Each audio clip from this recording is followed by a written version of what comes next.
Hello बच्चों, जैसा कि हमने पिछले वीडियो में महावीर जैन धर्म के प्रसार, जैन धर्म में संघ व्यवस्था और महावीर स्वामी के उपरांत जो जैन धर्म के बारे में बात की थी।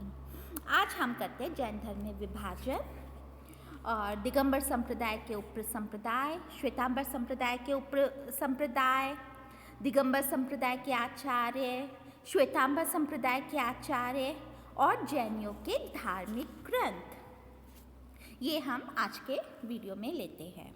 चलिए, जैन धर्म में विभाजन। अब बच्चों प्रश्न उठता है कि जैन धर्म जो कि इतने बड़े बड़े महापुरुषों के हाथ में था और उन्होंने जिस तरीके से प्रसार किया और जिस तरीके से उन्होंने वेदों का खंडन किया और आम जनता को अपने में सम्मिलित किया, क्या कारण था कि इस धर्म में विभाजन हो गया? तो ये हम पढ़ते हैं। जैन धर्म में मतभेद तो महावीर स्वामी के जीवन काल से ही उत्पन्न हो गया था। उनका दामाद जामिल क्रियमाणकृत सिद्धांत पर उनसे मतभेद रखता था। उसने अपना अलग संघ बना लिया था। इसके अलावा अन्य यतियों में भी मतभेद पनपने लग गया था। 4वीं सदी ईसा पूर्व चंद्रगुप्त मौर्य के शासनकाल में मगध में भयंकर अकाल पड़ा। इस अकाल के समय स्वयं सम्राट भद्रभाव के साथ दक्षिण में मैसूर की तरफ चला गया।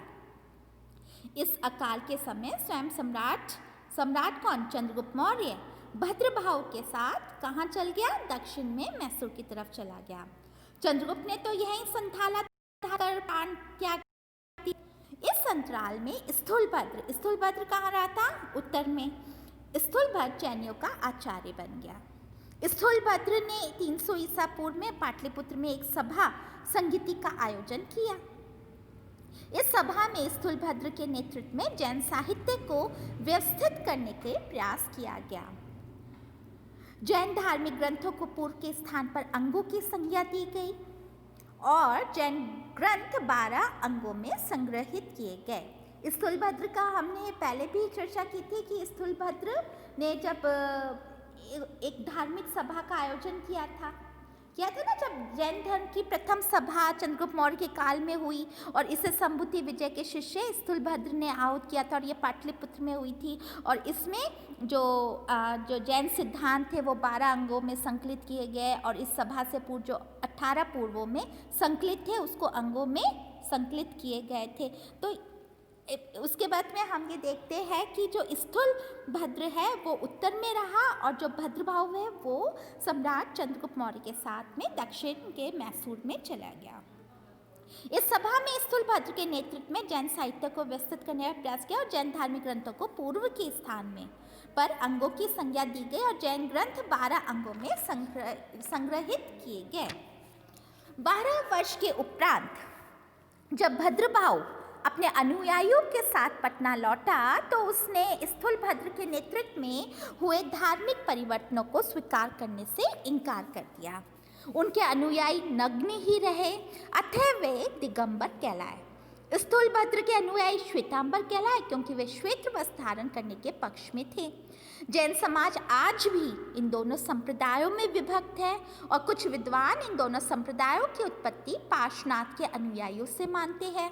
उनका कहना है कि पार्श्वनाथ स्वयं ने अपने अनुयायियों को 2 वस्त्र श्वेत धारण करने की अनुमति दे दी थी। चलिए अब हम बात करते हैं संप्रदाय। दिगंबर संप्रदाय प्रमुख रूप से 3 उप संप्रदायों में विभक्त हुआ। पहला 20 पंथी, दूसरा 13 पंथी और तीसरा तारण पंथी या समैया पंथी। 20 पंथी मंदिरों में तो अपने तीर्थंकरों की पूजा करते ही हैं, पर इसके साथ वे क्षेत्रपाल, भैरव आदि की मूर्तियों की भी पूजा करते हैं। 13 पंथी केवल अपने तीर्थंकरों की ही पूजा करते हैं और इस संप्रदाय का उद्भव 1626 ईस्वी में भट्टारकों के अनाचार के कारण हुआ। इसी का एक संप्रदाय तारण पंथ हुआ जिसे तरन तारण स्वामी ने चलाया। तो कितने उप संप्रदाय में दिगंबर संप्रदाय विभाजित हुआ? 20 पंथी, 13 पंथी और तारण पंथी या समैया पंथी। जो 20 पंथी मंदिरों में तीर्थंकरों की पूजा करने के साथ साथ क्षेत्रपाल, भैरव आदि की मूर्तियों की पूजा करते हैं। जो 20 पंथी है, और जो 13 पंथी है वे तीर्थंकरों की ही पूजा करते हैं। और इसी का एक संप्रदाय क्या कहलाया गया? तारण पंथ, जिसे तरन तारण स्वामी ने चलाया। अब बात करते हैं श्वेतांबर संप्रदाय के उप संप्रदाय। इसमें भी 3 उप संप्रदाय निर्मित हुए। पहला पुजेरा, जो कि मंदिर मार्गी था, दूसरा ढूंढिया, जो कि स्थानकवासी है, और तीसरा तेरापंथी। तेरापंथी बच्चों हम देखते हैं दोनों में कॉमन है, दिगंबर उप संप्रदाय और श्वेतांबर उप संप्रदाय में। मंदिर मार्गी अपने तीर्थंकरों को श्वेत वस्त्र धारण कराकर पूजा करते हैं, तथा स्थानकवासी जो कि ढूंढिया, वे अपने मुनियों के प्रति श्रद्धा रखते हैं। दूसरे संप्रदाय से संबंधित स्वामी भिक्कन भाई ने 1760 में तेरापंथ चलाया, और ये भी अपने मुनियों की ही उपासना करते हैं। चलिए अब हम बात करते हैं श्वेतांबर तथा दिगंबर संप्रदाय के मूल अंतर, क्या डिफरेंसेस है श्वेतांबर और दिगंबर। एक मोटा सा तो हमने बात कर ली थी कि उसको श्वेतांबर संप्रदाय स्थूलभद्र द्वारा चलाया गया और दिगंबर भद्रभाव, लेकिन क्या क्या उसमें मूल अंतर है ये हम पॉइंट्स में लेते हैं। पहला पॉइंट, दिगंबरों की मान्यता है कि साधुओं को वस्त्र धारण नहीं करना चाहिए, जबकि श्वेतांबर संप्रदाय के लोग कहते हैं कि साधुओं को श्वेत वस्त्र धारण करना चाहिए। दूसरा, दिगंबर संप्रदाय की धारणा है कि स्त्रियों को मुक्ति नहीं मिल सकती, मरने पर जब वे पुरुष योनि में जन्म लेगी तब भी उन्हें मुक्ति मिल सकती है, लेकिन श्वेतांबर संप्रदाय की मान्यता इसके विपरीत है। तीसरा, श्वेतांबर संप्रदाय के लोग मानते हैं कि महावीर स्वामी विवाहित थे, जबकि दिगंबर मत के लोग उन्हें बाल ब्रह्मचारी मानते हैं।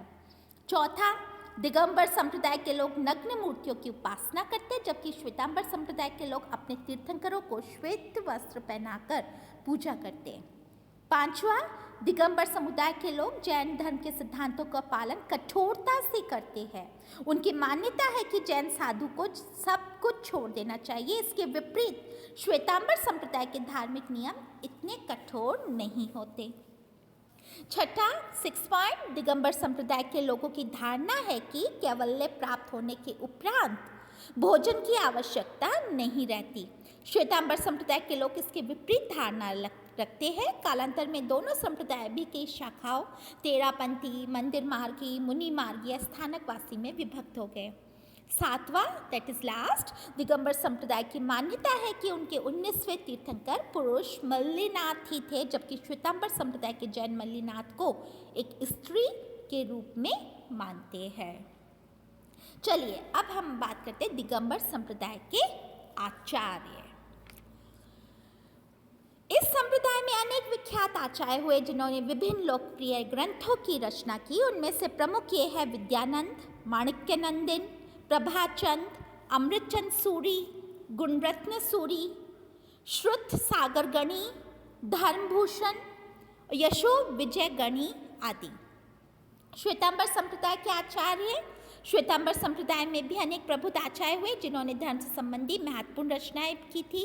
उनमें प्रमुख थे सिद्धसेन गणी, हरिभद्र सूरी, अभयदेव, देव सूरी, हेमचंद, मल्लिसेन सूरी, मलधारी राजशेखर सूरी इत्यादि। अब जैनियों के धार्मिक ग्रंथ पर आते हैं, जो कि श्वेतांबर संप्रदाय से रिलेटेड उनके जो धार्मिक ग्रंथ हैं उन पर बात करते हैं कि जैनियों के धार्मिक साहित्य को निम्न 6 भागों में विभक्त कर सकते हैं। पहला, द्वादश अंग। द्वादश अंग आचरण सूत्र, इनमें उन नियमों का वर्णन है जिन पर जैन भिक्षुओं को आचरण करना पड़ता है। इसमें बताया गया है कि उन्हें किस प्रकार तपस्या करनी चाहिए तथा किस प्रकार जीव रक्षा के लिए उद्यत रहना चाहिए। द्वादश उपांग, दूसरा द्वादश उपांग, प्रत्येक अंग का एक एक उपांग है, उनमें इनके नाम निम्नलिखित है: औपातिक, राजप्रश्नीय, जीवाभिगम, प्रज्ञापना, जम्बूद्वीप प्रपत्ति, चंद्र प्रगप्ति, सूर्य प्रगप्ति, निर्यावली, कल्पावर्त शिखा, पुष्पिका, पुष्यचुलिका और वृष्णि दशा।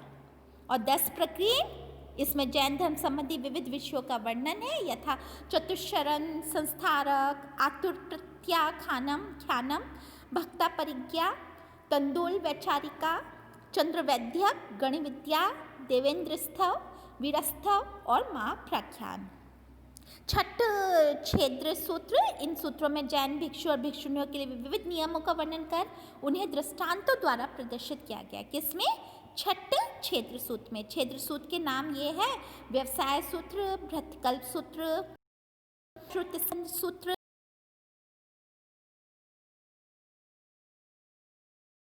चार मूल सूत्र है उत्तराध्यान सूत्र, दशर्वेर कालिक सूत्र, आवश्यक सूत्र और ओकर्णी युक्ति सूत्र।